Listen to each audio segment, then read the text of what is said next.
Well, insurance isn't a very sexy topic, let's face it, at the best of times. So how do you go about selling something we all love to hate? This morning we're looking at the effectiveness of some recent insurance ad campaigns. Trevor! Trevor! Trevor's in the tree! I have totally got this.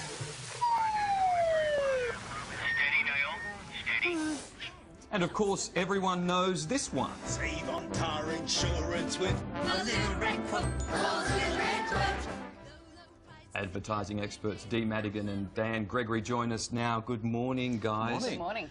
You know, I know it's hard to make this stuff sexy, but let's start with Amy. They've moved away from the character-driven ads of Katoot and Neil the fireman. Yeah, and it's very, very smart to do this. No one in the history of the world has bought insurance from an ad. You know. Oh, do you reckon Katoot No. made insurance famous? Katoot and Rhonda? No, I think what this does is what people do is when they, everyone, pretty much 60% of people will research online. And what Amy does, this new ad, it's just like a brand ad. It's 30 seconds of Amy. So it means that people will remember Amy, go online and research Amy. I know there's a lot of controversy about this Amy ad, you know, subservient women. I don't know, are we getting too politically correct and taking this stuff?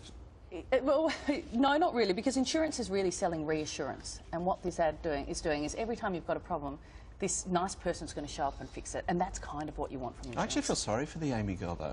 Because this campaign's been running for like a decade, you know, and all she gets to do is to the camera, and she probably saw this script and thought, you know, I studied at NIDA, I can finally bring something to the party. And all the good parts go to other women.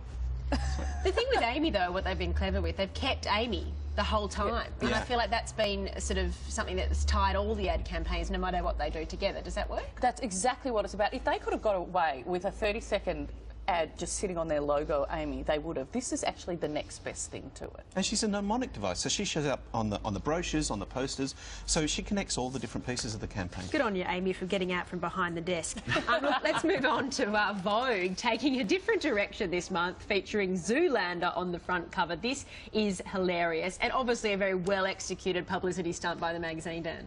Well, it's also a good publicity stunt for the publicity department of the movie, because Zoolander 2 is coming out in February. So I think, you know, what they've done is a really nice partnership that actually broadens the readership potentially for Vogue, but also works really well for the movie. I'd love to think that in the magazine, all of the fashion spreads have people pulling blue steel. They do anyway, I think, don't they, Dee? Yeah, and I think also once Vogue had the Kardashians on there, they kind of moved out of that really sort of high-end thing anyway and started to have a bit more fun with the brand, which I think is Yeah, I love the fact that you've got someone poking fun at the fashion industries on the biggest fashion magazine. Yeah. Moving on, and Chris Hemsworth has been named Tourism Australia's new ambassador. Dee, do you think he will help boost numbers?